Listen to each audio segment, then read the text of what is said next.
Hello and welcome back to Be Fair, a podcast hosted by Erin, and that's me. And of course, today is a special episode. I am joined by the lovely Erin McKinney. How are you, Erin? I'm doing well, thank you. How are you? I'm doing really good. I have to just talk about how we met, I want to say maybe 6 months ago. I Something feel like it was during the pandemic, and I know you came in with Katie, or you came in with Tia I came in from. with Tia first, and then I Yeah. came in with Katie shortly thereafter. Yes, and so I was working at Boulder, and you guys came in after working a shift at Unwind because that's where you work. We'll talk a little bit about Unwind for our listeners that are local, because I think it's an amazing thing. Because I never realized that your 30s is an important time to establish that you are a wine person. um, Well, I like don't think you're limited by your 30s. Oh, Not not just your 30s, but in my case, I didn't really like wine until my 30s.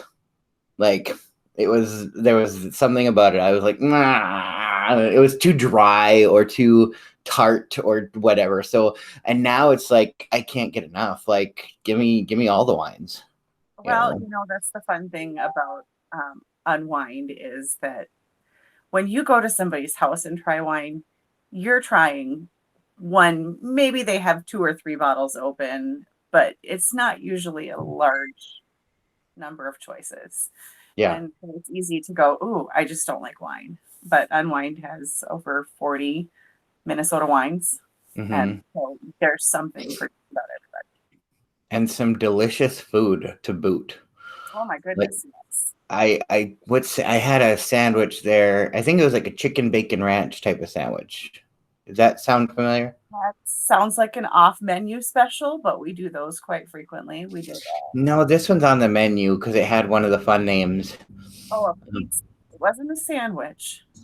This one was a sandwich, but it wasn't chicken bacon ranch then, but it felt like it was something with chicken and bacon. Hmm. Well, I'll think about it. But Yeah, you have to. it was really We good. do have the Chris Pratt flatbread pizza, and that's like a chicken bacon ranch. But Well, now I know how to try that too when I get right. home. But yeah, so that was how we met, and you and I just instantly clicked, and we're like, oh, this is so much fun. And it was a couple months ago that I don't remember, somebody shared a picture of your brother Liam on your Facebook, and all of a sudden I was like, I saw his face, and I was like, oh my God, Liam. And then I put your last names together. I was like, oh my God, they're siblings. Yeah. And so for listeners to know is that I knew Liam, it would have been mostly from 2004 to about 2007 is when we were closest. And I moved down to Duluth and Superior in about right at the end of 2004. And about a week or so after I moved, he decided he wanted to move there. So he came and stayed with me for a few weeks Oh my and gosh, stuff. really? He was living here in Rapids. Hmm. And then he moved I'm to, I'm loving that I haven't heard this story yet. well, that's kind of why I thought this would be really, yeah. So I lived out by McKinney Lake. Um, and I'm in my direction. I'm pointing in the direction of where McKinney Lake is for. And I was living. It was right by McKinney Lake store, right across from the lake. And Liam used to come hang out. He drove this really ugly van, this terribly ugly little like caravan type of thing. Always wore his like derby hat. Yep. Yeah, very Irish boy, you know. Um, Um, we're not really Irish. I Scott. I know, but like he dressed perfectly with the name. Like it was perfectly like Yeah. even though you guys have the last name, and like he, of course, Liam is also very commonly an Irish name too. Yes. Um, and so is yours. So yeah, Yes. but Well, my name literally means Ireland. yes. So does yours. Um, so yeah, so anyway, but I just remember his outfits, and always black. He really liked dark colors. Yes. Yep. And I see if I was 21, he was probably 21 or 22 at that time. Yeah. Yeah. Because I knew he was just a little bit older than me. But I don't remember how we met. I can't even remember. I was working at Country Kitchen overnight serving, and I'm pretty sure he hung out with a bunch of people that came in for coffee and smoked cigarettes all night long in that side, as we did back then. Yeah, that's what a lot of us did back then. Mm-hmm. And so I remember hanging out with him. We would drive down to Superior when we were still doing Grand Rapids. We would drive down to Superior for Stargate because they had the dry nights. Now, I don't know why we would go on the dry nights with, I'm trying to think about this here. Why we would go on the dry nights when we were over 21. I can't remember why, for the life of me. Who was he dating at the time? Jenny. Okay. Yeah. Okay. Yeah, and they lived with my friend Danielle in the trailer court over by the bowling alley. How old was she at the time? Was it that about she the same age? We were all she's blonde. I know Jenny, actually. Yeah. Okay. But yeah, so we were all so let's see, it was 2004, so it was I was 21, and because Liam was a little bit older than me. When was he born? 1984, January. Oh, younger. So then he was younger than me. Yeah. Okay, but not by much, only by like 6 months. Yeah. Okay, but still, yeah. So I knew like we were relatively the same age, and Jenny was, I think, a little bit older than me. But yeah, so I think they broke up when I'm not too long after I moved to Superior. Something happened, and so he just wanted to up and leave. Yeah. And so he came down to Superior and stayed with me. I want to say it was maybe a few weeks while he stayed in my apartment was full because I had a 2-bedroom with my roommate, and we already had another person move in that was sharing my bedroom.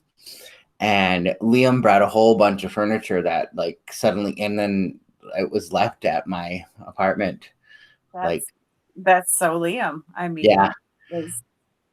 I ended up having to get rid of a bunk bed with one of those. Remember those? Like they were metal frame, and the bottom bunk was actually a futon. Do you remember that? Yes, that's what he had, and he left that there.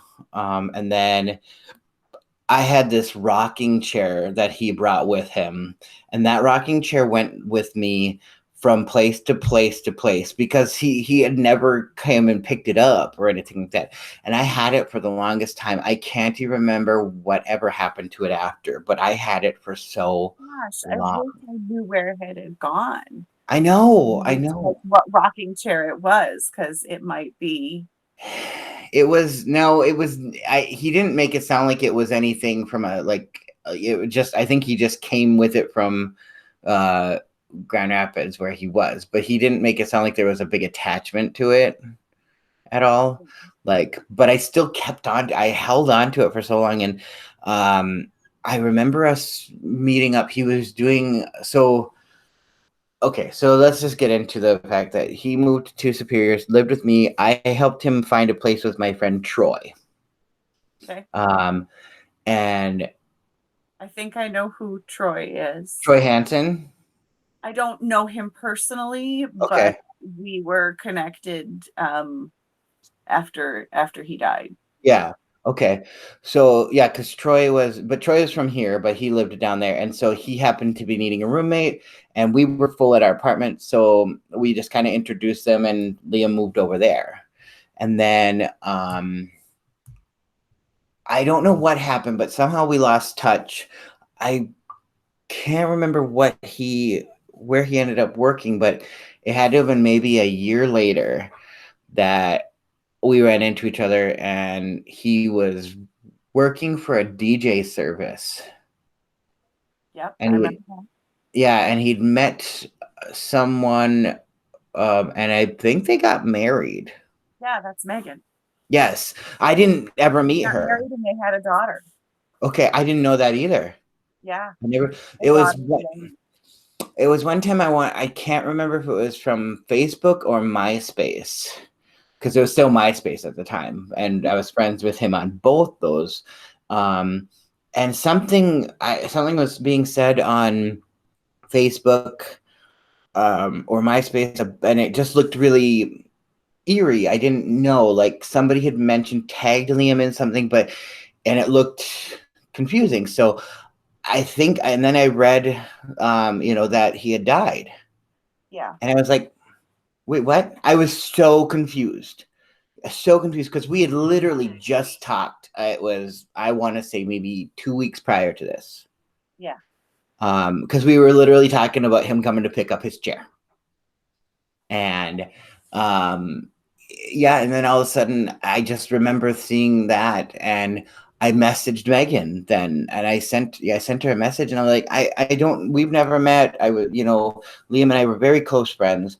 And he and so all she sent me back was that it was true and stuff. And I think I told her about the chair too, and then nothing ever came of that either. And so I can't remember what happened to that chair. Oh, it's a chair. It's still bugging me though, because like I really wish I knew. But when I remember how Liam and I met in Grand Rapids here, and it was really refreshing because he was such a nice person, such a kind person, and he was just like, he didn't have any judgments on people. Like, he made zero judgments on anybody else. I have to say that because of course I was really young and still just only a few years out of the closet, and he was one of the only like guys in his town that was kind enough to not even make that an issue. He didn't even make little gay jokes around me, In fact, I think he got That just wasn't how we were raised, Yeah, that's what I'm saying. So there was this kindness. But yeah, I want to hear a little bit about. We spent a large chunk of our childhood out in California. Liam was a little younger. I was 11 when we moved to Minnesota. Okay. And didn't end up north until the early 2000s. And it's kind of funny that a lot of the things that you said about how you met him and the hat that he wore and how he always wore black, and so much of what you have said actually resonates to how sick he actually was and why he died, why he couldn't do this anymore. He wore black because that's how he felt. He wore that hat to cover up dandruff because hygiene was an issue. And I mean, you talk so much about mental health and how important it is. And that's why Liam's my reason, Yeah. But he had horrible dandruff. He had gorgeous hair, but horrible dandruff because he just couldn't take care of himself. And he met and married Megan, and she got pregnant, and I think he got scared. Got it. He got really, really scared and knew that he couldn't even take care of himself. He had a really hard time holding down a job. That's why leaving furniture was no big deal. Sure. Because life was transient for him, and he just hurt all the time underneath it all. So he couldn't make any judgment on anybody else because he felt terrible about himself all the time. Yeah. I do remember if you ever got him to smile or laugh, it was very quick and short. Like it would just be that moment and then right back into quiet. Like he was the person that hung out on the sidelines while everyone else was doing their thing, and he just like was there. Is how I felt like he liked being that way. I didn't know much about mental health back then either, and I was way into my own crap. And that was one thing. He was always very kind and talking about, like, he didn't mind talking with other people about their stuff and helping them. Like, I think it made him feel like that was what he could do, was he could talk to other people and listen and help give advice, but he didn't know how to fix himself. I can relate. Exactly. And I find a connection with that personally as well, that like him, kind of hung on the edge, watched everybody else because I was very unsure and struggled with myself. but have always really been able to listen to other people and help them sort through their stuff while not necessarily dealing with my own. It helps me to deal with your stuff. And I don't even have to worry about mine because I'm busy dealing with your stuff. Exactly. It's a deflection. If I'm helping you focus on that, I don't have to worry about my crap, and I get that. And I, I have to say that when I look back at my memories of Liam ever since like the last few months that we've started talking about him, and I've been able to unlock those memories because I hadn't thought of him in that way. Like I've lost so many friends to different reasons over the past decade, for sure.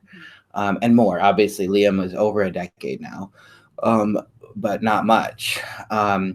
But like he was one of the first I remember of in my early adult days of a close friend that I had a very special bond to that I lost to, and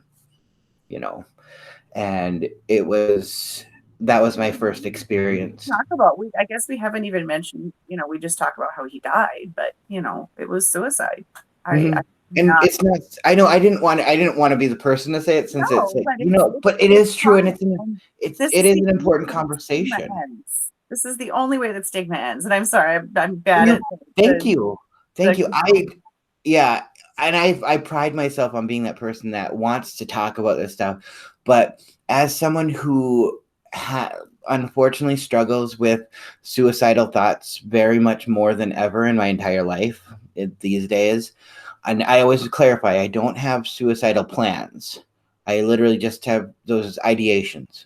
My therapist gave me the phrase ideation without intent. Yes. I mean, I can't stop those thoughts. It doesn't mean I want to do it. Exactly. I've struggled with some of that myself, especially living as far north as we do. And with spring being around the corner, oh my gosh, I can just feel my spirits lifting. Are you ready to go hiking? I am so ready to go hiking. It's on like Donkey Kong, man. It's gonna be so. I'm gonna have so many of you hiking buddies. We're gonna all do. I mean, I love to explore. I love going out into nature and exploring. I want to do a group, a small group, appropriately distanced at Joyce Estates. Okay, nice. I like how we both have to say that appropriately distanced, because I love that. Okay, we're a year into this whole pandemic now, officially, because I think, I remember this was the last day I worked at Boulder last year, right before we went in, and it was supposed to be St. Patty's Day. I had green beer and everything ready for it last year, and all of a sudden it's like, nope, we got to file for unemployment and stuff like that. And it was scary, but at the same time, I wasn't scared, but I was cautious. I was working in education when the pandemic hit. So I got to watch a really interesting shift with in-person to distance learning. And I was working in Deer River, which is a very economically, there's poverty. And so there's a lot of issues with internet connections and them being able to have access. And so there were a lot of packets that went out, and paras were working pretty frequently. And it wasn't until the summer that the wine bar is not far from my house. So that was my favorite place to go hang out. And she kept, nudging me. I've known Tia for, I met Tia not too long after Liam died. Okay. I moved up to Grand Rapids. Liam died when I was married to my first husband. And I want to say within 6 months I was up here.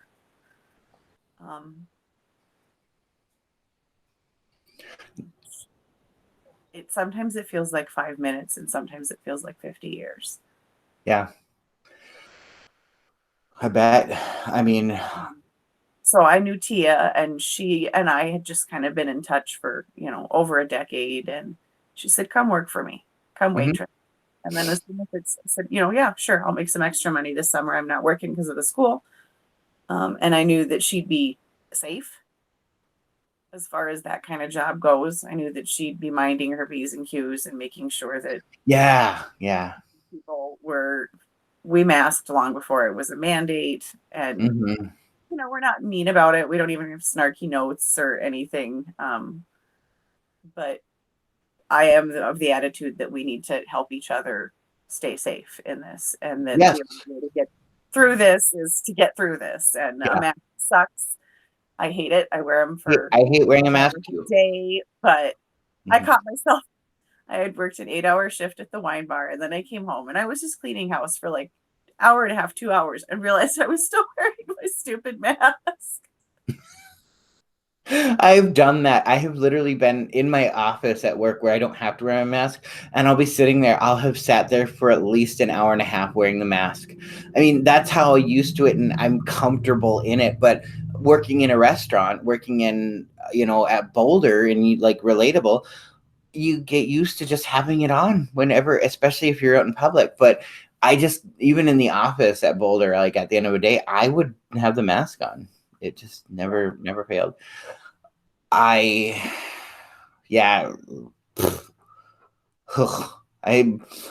It's so weird to think where we are now. Like another thing that always, why I think back to Liam a lot is those were the days that I kind of have blocked out. Not Liam, but there's a lot I blocked out because I made some really unhealthy choices around those times, and I started to become a really terrible person. And with Liam, it was one of those people. I pushed him away because I don't know. Sometimes he scared me. He scared himself, quite honestly. Yeah, and I didn't think that he saw some things happening within himself. And I honestly didn't tell any of my family that I was doing this. I really didn't tell anybody that I was doing this. That you were coming onto the podcast to talk about this? Yeah. And it's not that I keep quiet about it. I'm not ashamed. I think that the stigma needs to end. Mm-hmm. When I talk about what happened to him, I look at it as if there were a lot of people who were angry when he killed himself. Who were really mad at him. And I don't think I was mad for more than a minute. I mean, there's the obvious, of course you're going to be mad. Of course. And you have the right to be, but it's that whole fact that at those times in the generation that raised us, Erin, in our generation and stuff, they raised us to keep quiet about our mental health, to not talk about it. Oh, God, and I had really progressive parents. So don't get me wrong. My parents were really progressive, which is why Liam could fold comfortably into what was going on with you coming out of the closet and make you feel the way he did, because progressive parents. But even within that progressive family, the things that happened in that family and stuff, it was all keep quiet. Mm-hmm. It was all, well, it was still just it's perfection, it's the expectations of society, no matter what. It's one thing to be accepting of gay people and not racist, and very progressive thinking. It's another to mental health is a whole different thing in general. Like, you don't talk about it because you cannot let other people. It's a weakness. Mental health in their generation's eyes is a weakness, or mental illness, I should say. Yeah. But that's exactly what it was, though. He was sick. I believe I can't remember, but was he diagnosed bipolar? Yes. Yeah. And there's a history of that in my family. Mm-hmm. And this is the heartbreaking part, and the reason we need to normalize this and take the stigma away and such, because it was hard for him to have access to medication on a regular basis because he was sick. He couldn't hold down a job, which meant he couldn't keep insurance, and the state wouldn't give him insurance. I mean, I love Minnesota. They're an amazing progressive state in a ton of ways. I've always been taken care of for the last. But at that time, wasn't he living in Wisconsin though? He was. Yeah. But and their healthcare was way worse though. Yeah, theirs wasn't any better, and he couldn't stay on meds consistently, and he was at the age where, a similar age where you said, you were making some really destructive choices, and so was he. He was Yep. making some really, really poor choices. And I think that there was a minor theft. Oh, okay. Um, there was just, life got rough for him. Life got really rough for him. And, but like I keep trying to, he was sick. And this is why I wasn't angry, because he wasn't sick anymore. It's kind of like looking at someone who has terminal cancer, and you know that this is going to kill them sooner rather than later. Do you force them to just keep slogging through really painful life with chemo and radiation and stuff just to buy that time? Because yeah, I'm pissed that I didn't get time, but I'm not mad at him.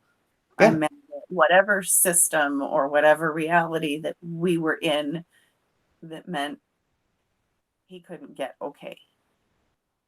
Um, I've been fortunate enough to, partially because he did what he did, it's stayed my own hand when mental health crisis hits. It's kept me from taking ideation to intent, Yeah. honestly. It. I. But he was so sick, and this is the part that there's a picture, because, like I said, I recently gotten married before he died, and there's a picture that my mom's cousin shares almost every year. And he's with my cousin Michael, and he's got arms around each other, big smile on his face. It's not a smile, it's almost a grimace. It's, there is zero joy. And that's how he felt all the time. Yeah. And he never could figure out how to dig his way out. And then he felt like he had this kid on the way and he couldn't do it.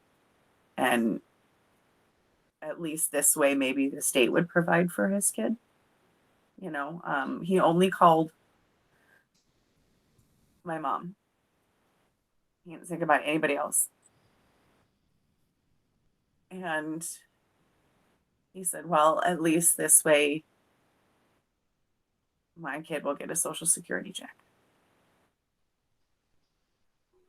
I can take care of my kid this way, because I know I can't take care of my kid any other way. And for someone to feel that way, and for someone to just, everything in their life is screaming at you, I am miserable and I don't want to be here anymore. And he didn't want help either. He talked his way out of a 72-hour hold Wow. the day before he died.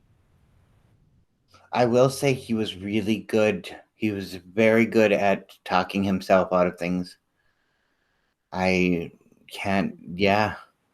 I cannot disagree. He was a wordsmith, or how do you know what I'm saying? He was He was very verbose, and he was very convincing he would when have he made an spoke. excellent lawyer. He was very intelligent. If things had gone a different way, Liam could have just, he was so smart. And when he was young, lit up the room. And that's where the tragedy lies, is that, and he had moments where those kind of moments where someone who's already dealing with some fragile mental health issues that just shatter you. Mhm. Um, there was a bullying incident at school that was horrible and hugely public and pretty much unpunished. I That think he I got, remember him sharing that with me. and the the person who did it to him basically just no consequences, and like that was a really huge shift for him at a very young age. That was like 6th grade, and our family dynamic and the stuff that was going on there come into play too. And I'm not necessarily comfortable to speak too much more on that because that Yeah. delves a little more personally than necessarily I want to go right now. But it definitely speaks to why there's extra challenges when you add mental health, bipolar or depression, you know. Yeah, I can't imagine living in that own. I mean, I live in my own hell every single day. That I explain that to people all the time. I'm literally living in my own hell, and the best thing I get to always say is that I survived another day. But there are some nights my suicidal ideations come in the place of usually when I'm at my lowest, I just want to go to bed and not wake up. I don't want to take my life. I just hope that I don't wake up. I hope the world ends or something, because That I I know that don't, very, very well. I'm so sad though to hear that you feel that way so consistently. not many people know that because like there's a lot, like you get to see my brighter side a lot of times, that persona that I share in public, because people don't like when Well, you're I'm working. reading the lines on social media and stuff. Yeah, I mean, people who are close enough to me and follow all my social media, they can tell I'm very open and honest about my mental health. And it's because of people like Liam. It is because of several other friends of mine that I've lost to suicide. Um, and it's, I sometimes, I used to be that one that was usually trying to always say, I'm continuing my life for them. And that's not true. So, It's not true, but I am glad that I'm one of the people that gets to be back to tell the stories. Like we get to share. Like I shared some stuff about Liam that you've not known yet.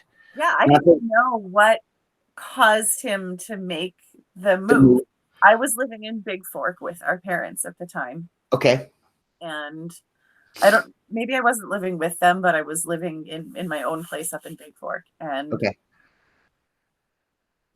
he moved. I remember Jenny coming to the house, my parents' house in Big Fork. I had had my son not too long before. I had him in 2003. Um, one of the last pictures I have of Liam is him holding my son, and it's oh, I need to go grab it. oh sure, And the reason I need to go grab it is because he's wearing oh the hat. my God, that yeah, and like I mean he was just, but his grin was actually more telling than his smile, because Yes, a lot of times I think that his smile when he'd show his teeth was forced, a was a 1,000% was agree. fake. But the grin you could see was that little bit of him there, just That little smirk. yeah, there We was both kind of have that going like on. sometimes he just like you'd say something to him, he didn't even respond with words, he'd just look at you with that smirk. And he had very expressive eyebrows too. He was he was a Very expressive face in general. he was a confusion to me because a lot of times I could not tell. I'm like, "Are you flirting with me?" And he's like, "Maybe you'll never know." Like he would He just say was things like being that. serious. That I he and I had conversations where he did not like. I feel like it's okay to share this because he didn't seem like it was a secret to himself or anyone else. But he was straight, but there were times where he was talking about how he didn't he where a lot of people talk about pansexual now, where you're attracted to the person. There was a lot of times he talked about how he didn't always consider himself 100% straight. He did date women, and obviously he married a woman, but I remember us having a conversation where I think he didn't he's one of the reasons that I believe that no one is 100% straight. agree. And I'm of the love is love camp. Oh, Katie's calling me right now. I'm gonna hit ignore. Hang on a second. I love her and she loves me and she'll understand. I was wondering what the buzzing was. I'm like, what is happening? It's Katie, the beekeeper, buzzing in. Clever, yes. um, oh gosh, I mean, this has been sad but equally wonderful. I wish I wish that people knew the Liam that he was so hiding by the time he met you, because he was so smart and really insightful and really caring and empathetic. He took all of the painful stuff that he had going on inside of him and said, "Let me take care of everybody else because that lessens my pain." Um,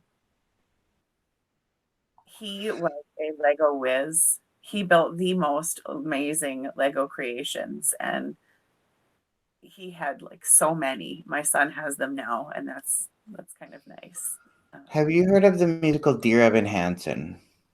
No, I haven't.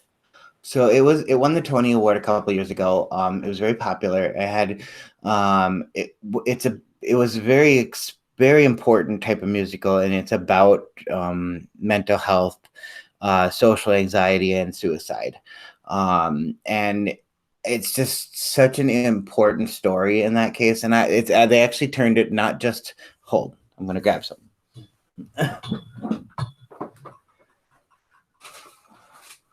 Not only is it a Broadway musical, with the music written by the same people who wrote the music for The Greatest Showman, by the way. Yes, but they made it into a book. Oh, I would love to borrow that. I'm going to let you borrow it.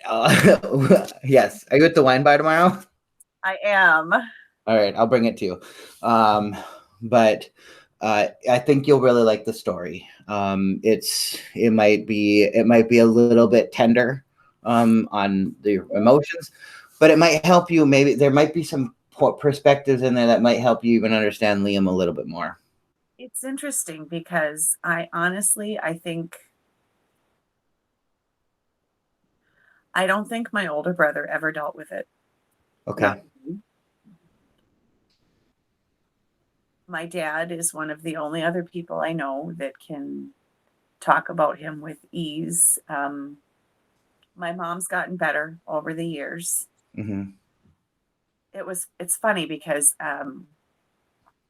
after Liam died, there was a sort of deference that went towards her because this was her baby. This was her youngest child at that, who had died. And it wasn't until a few years ago when my Aunt Kim, my mom's sister, died, that she was able to realize that. And I had actually been deferential towards her about grief. I would kind of every year around his birthday and the anniversaries of his death, I would kind of stuff all of the sad stuff in and try to have the comforting, let me take care of you, just like Liam, call with my mom and Mm-hmm. say, thinking about you today. I love you, being that support to her. I want to say it's even within like the last year. One of our phone calls, I think maybe it was even in January when I called her for his birthday, and she said, it's just as bad for you as it is for me. Your grief is just as bad. Because I mentioned something about, her grief being larger than mine. This was her baby. And she said, no. She said, having lost my sister now, I realize that it's the same. It's just as huge. Mm-hmm. Yeah, I'm the middle child too. So I I'm not very close with my older brother. I'm somewhat close with my younger brother. We were very close together in age, or we are very close together in age. And so we were very close as we grew up.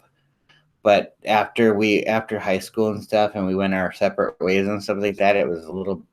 It's we're not close, but most updates come from my mother. My older brother and I are fairly close in age. We are 1 year, 1 month, and 1 day apart in age. Okay. And Liam and I were 4 years apart in age. So I almost did a little bit of caretaking, both being the middle child and a girl, and just old enough to to help take care of him a little bit. Um,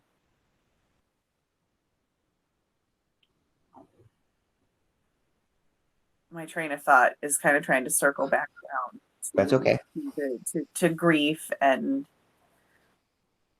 I don't want to say I'm over it, because there are Yeah. times where it will smack me in the face. And there's a article floating around, and if you Google grief is a ball in a box, you'll find this article that some woman wrote, and she just described grief as a box with a ball in it, and there's a button on the inside of this box, and there's a ball bouncing around. And the ball and the button, the ball never changes size, but the button changes size. And you never know when it's going to hit that button. You never know when that grief is just going to smack you, or how big that grief is going to be. It can be something really small, and I just break. But I think that's okay. I don't think you're ever, you grieve how you grieve. And if that's years of grief, it's unfortunate, but it's not. That's just it, is that I think early on I had so much acceptance, because I think I'm one of the few people that really realized how he felt. I felt so much the way he did, that I was like, I fucking get it, man. yeah. Because that's, like you were talking before about how you just, on your hard days, you just want to crawl into bed and kind of hope that tomorrow just doesn't come. Mm-hmm. And I get that. That's probably the biggest symptom of my depression, is that just kind of wanting to crawl in my bed, but not being able to sleep at the same damn time. Yeah. I, having been raised by progressive parents, and I've had several really strong, empathetic family members who have really enfolded me. My grandmother was one. I lost her just over a year ago, and that was obviously just as painful as Liam passing away, what, 12 years ago or so, 13, something like that.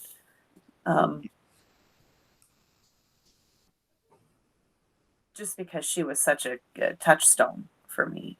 She was one of those people who held me up when nobody else could. When I just couldn't do another minute, I could call her, and he didn't even have to necessarily tell her what was going on, just hear her voice. And I don't have access to Liam's voice. I wish somehow I did. For the longest time, his voicemail was still there, and I didn't think to record it. And I'm really glad that I didn't, because I have a handful of voicemails from my grandmother that I need to Yeah. record them before they're no longer either. Did you call Liam's voicemail a lot just to hear his voice? I did. I Yeah. did for a few years, and then it stopped working. And Mm-hmm. My mom says that she can feel him quite frequently, and she said that she finds dimes all the time. And I talked to Megan, and she had this super poignant moment where she felt very, very close to him not too long ago. And I've talked to other people who have had that, and I really haven't had a lot of that. And that makes me sad, honestly. That makes me more sad than him dying. That just whole feeling of like, well, he's just gone then, damn it. That's it. I mean, I hear that. I hear what you're saying. I guess, and that's why I'm glad that we connected through that, through him and our memories of him. And because we didn't know each other, you or I, when I knew him, I can't even remember, like, I don't honestly remember him talking about his family a lot of times with me. I didn't know much about his family life. I mean, not too much. He felt really disconnected from his family. I think that because he and I were quite close, and we actually got to the older we got. But I think he saw everybody else figuring out their life. Well, I mean, in hindsight, I had married an absolute monster of a human being, and I was not doing any better in my life than in a lot of ways than he was. I was going from job to job to job every year or two. I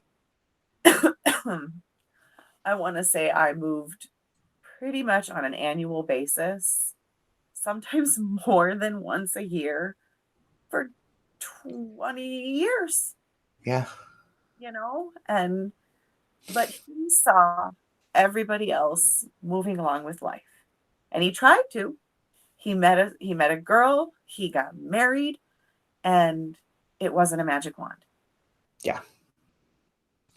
It wasn't a magical fix all. Like, we all believe when we see other people succeeding in life, we see people, or we get to see that perception, especially now with social media being as prominent as it is. I that I'm that mo- guilty of it. Guilty, guilty, guilty, guilty. but those moments of seeing other people going on vacations and having fun and getting new jobs, buying homes, getting married, for me, it always leaves me so empty, and all the time. uh i I feel like I'm not meant to have that. I'm not meant to have, because it's hard for me to meet people. I don't trust. I mean, I make the joke to people that I'm a gay man. I'm a gay person is a better way to say it, because I don't limit myself to being a man. But uh, I don't fit into my family. I don't relate to any. I mean, blood is the only thing that connects me to my family. There's nothing I have in common. I mean, my older brother and I, we see each other at Walmart, and it's saying hi like we're strangers.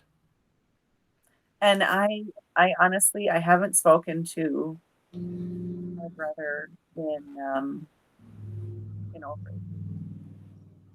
Yeah. Um, Were him and were he and Liam close?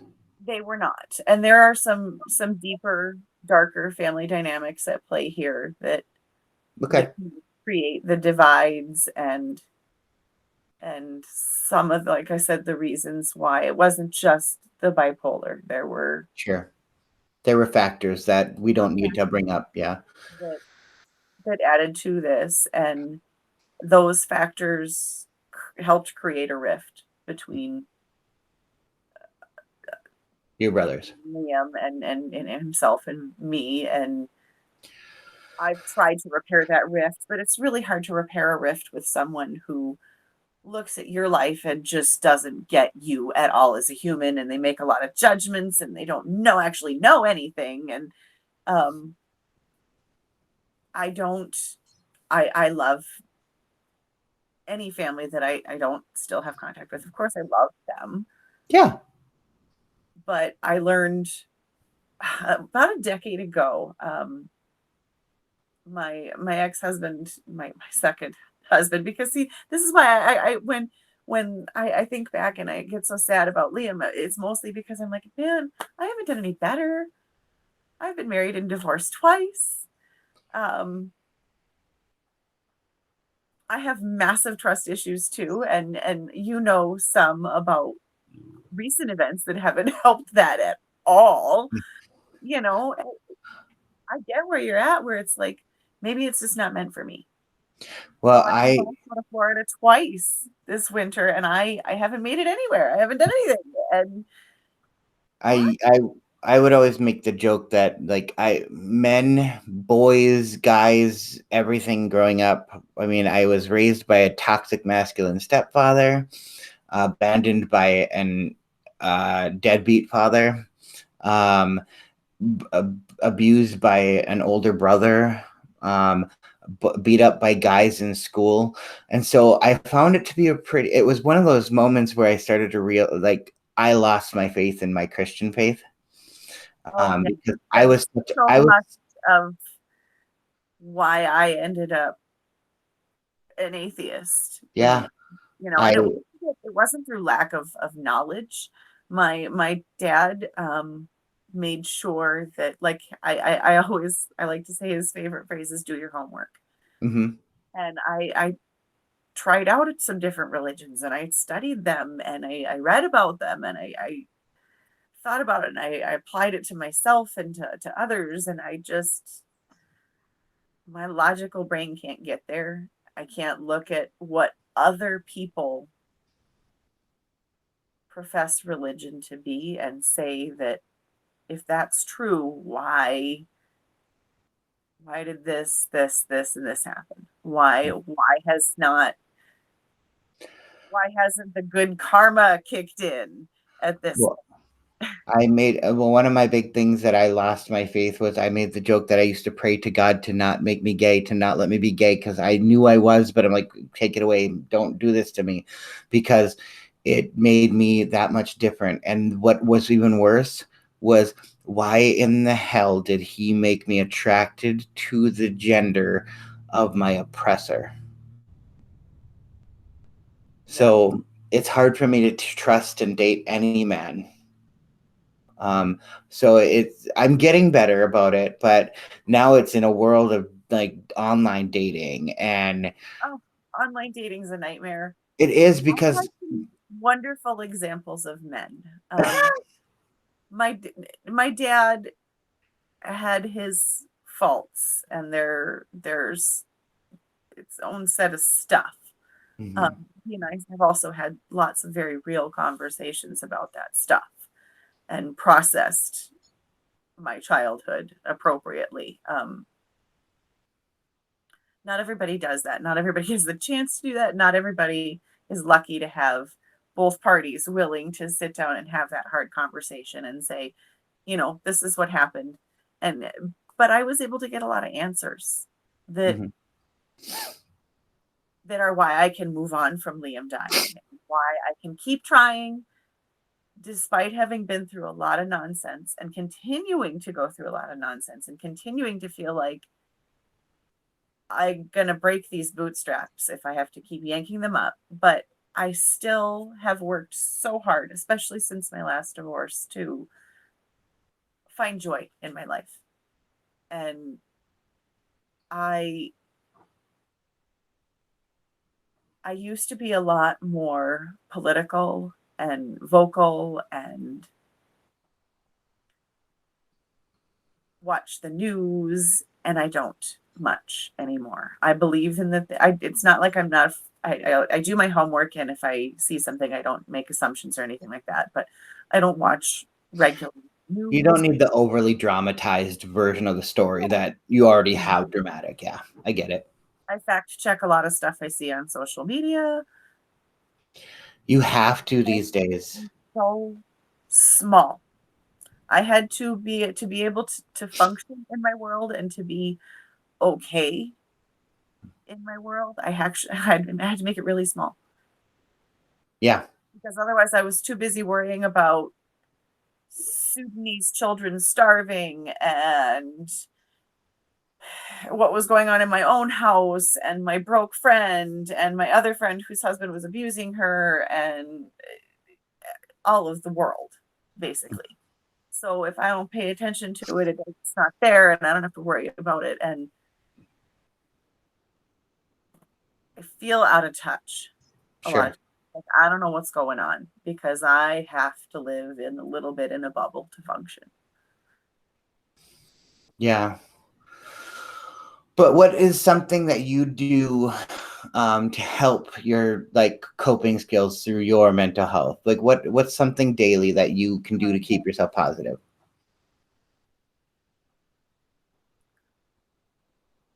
I try to recognize those small moments of joy, because honestly, it's those small moments of joy that make the whole big picture up. Hmm.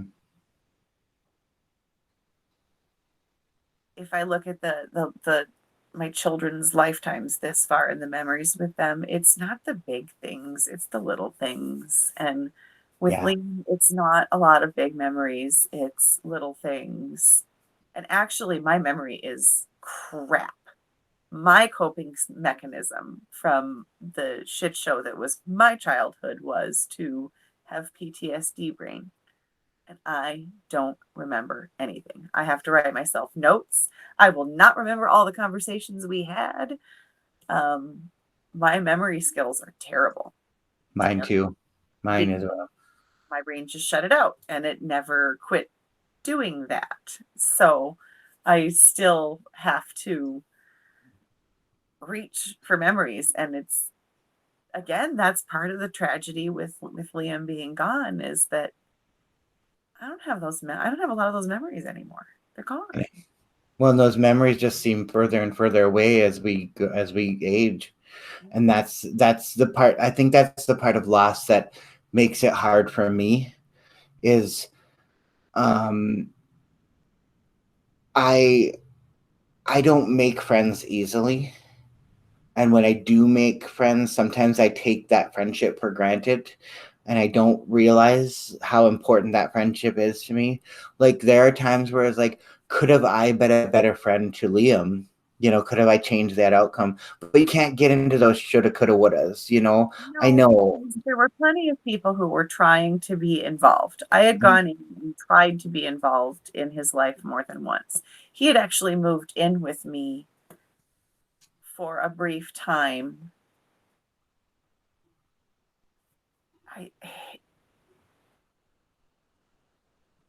think he and Megan were together and they broke up or something, or I don't know what was going on, but he ended up moving way back down to Marshall where I was living. And I ended up giving him furniture that I'm sure somebody else had to get rid of at some point. um,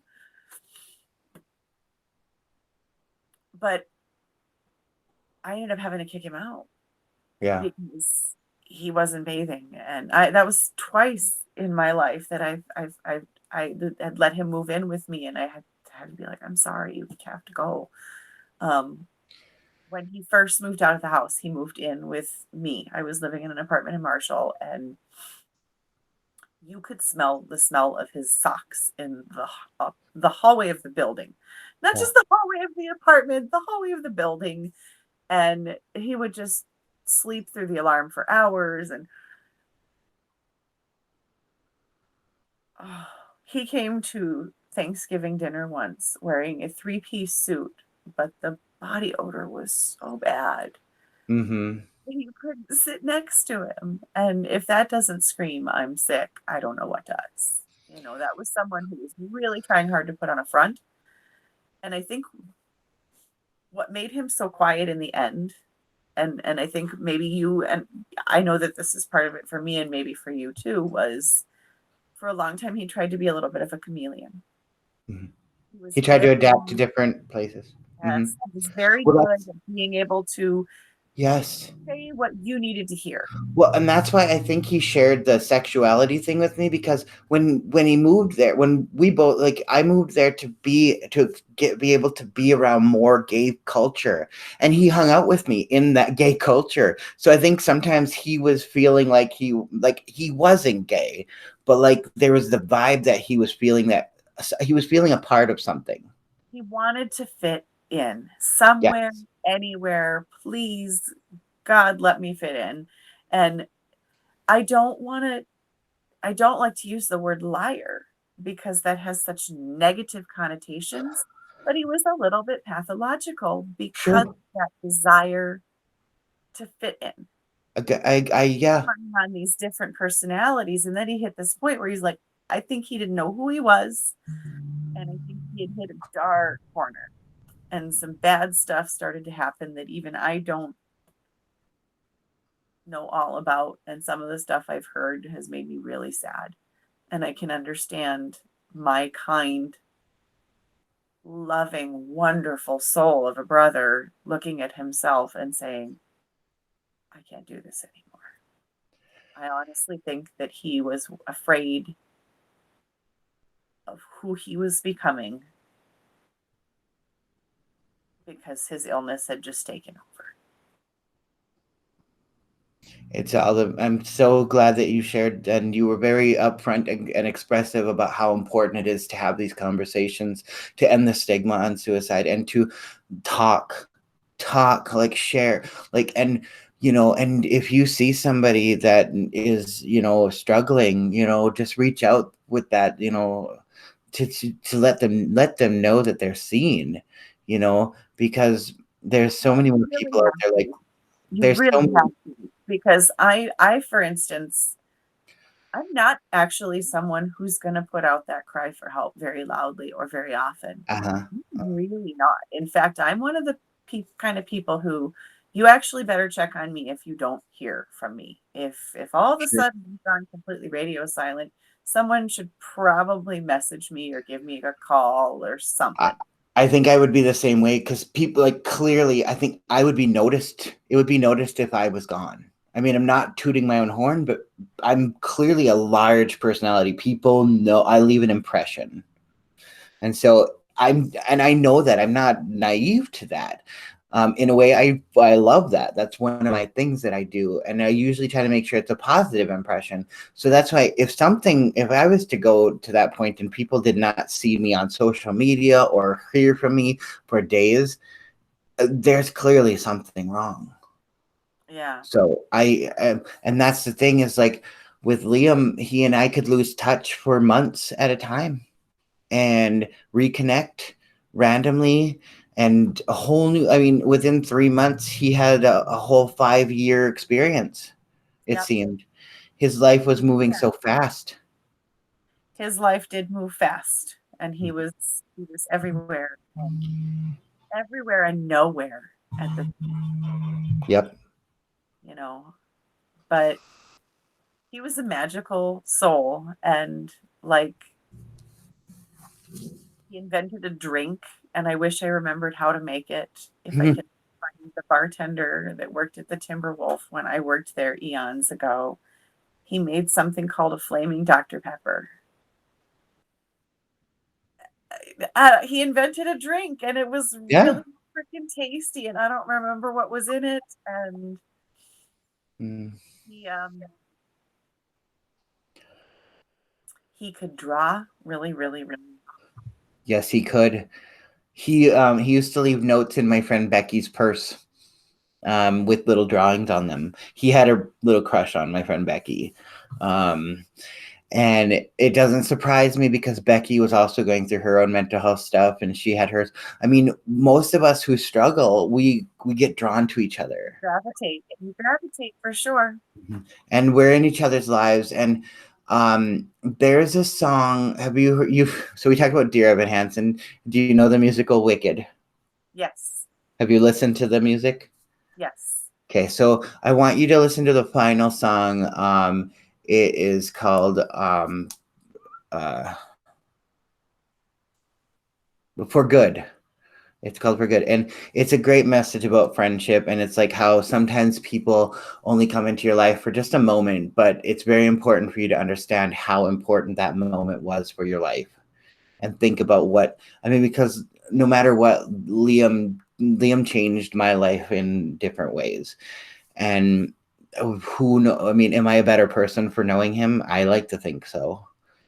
You know, and am I a better person because I have the memories of him? I only have a couple of years of memories of him, but they were very, like, he was a very special human being, and in my journey, and I really wish that I could remember him better than I do. But I can't deny, like you said, like all these things happen in weird times, and people feel him in their presence. And just a few days before I saw the post that I clicked you two related together, I was thinking of him quite often. Like, it just kind of was in my mind. And it just, like, so that it was like the whole Facebook thing. When you talk about something, it just shows up on Facebook. And Yeah. that happened. Somebody shared that picture, or commented on a picture of Liam on something. I think you might have shared. I can't remember, but I saw it and I was just like, I messaged Katie. I'm like, hey, question. Do you know if like blah blah blah, this is, are they related and stuff? And she's like, yeah, I think that's his brother or her brother. And I was like, oh my god. And so that's when I reached out to you, because it was a sign that I think we were supposed to connect. Yeah, I usually change my profile picture. One of my favorite photos, and I think the timing, and Liam shared a lot with me, but I know that there was three times as much that he did not share with me. And there was a shift. And I Uh-huh. have the photo I think that I changed was one of all three of us siblings together at my older brother's wedding. Yep, that's the one that. And that's a genuine smile on his Yeah. face in that picture. And so there was a shift in that space of time, in that couple of years, where something got real dark for him somehow. And I don't know what that was all about. I went and dug his apartment out more than once, moldy dishes, dog crap from one end to from the other. Hmm. But always surrounded by people who saw him as their support. Yeah. Everywhere he went, he had friends who were like, he's the nicest guy I've ever met, and he's always there for me. And He would drop anything to go and help a friend. I know that. in a heartbeat, in Mhm. a heartbeat, he dropped anything. Oh, Emma's bringing me the picture. Oh, cool. Actually, no, that's not the picture I'm thinking of. Well, I was gonna say maybe if you can also send me some pictures that I can put Sure. on with this episode. I think yeah. I unfortunately we have to start wrapping it up, but I know we could talk about Liam forever. But I really want to thank you so much for sharing those stories and thanking you for being so making that important conversation happening.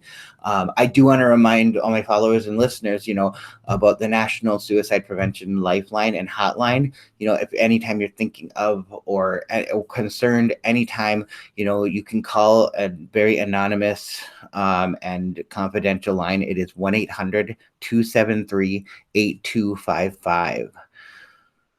All right. And thank you again, Erin, for joining tonight and sharing stories about Liam. It was so special to have you. You're welcome, and thanks so much for having me. I don't often get the opportunity to open the dialogue and share why it matters so much to me and why I know it's so important. Well, excellent. Thank you again.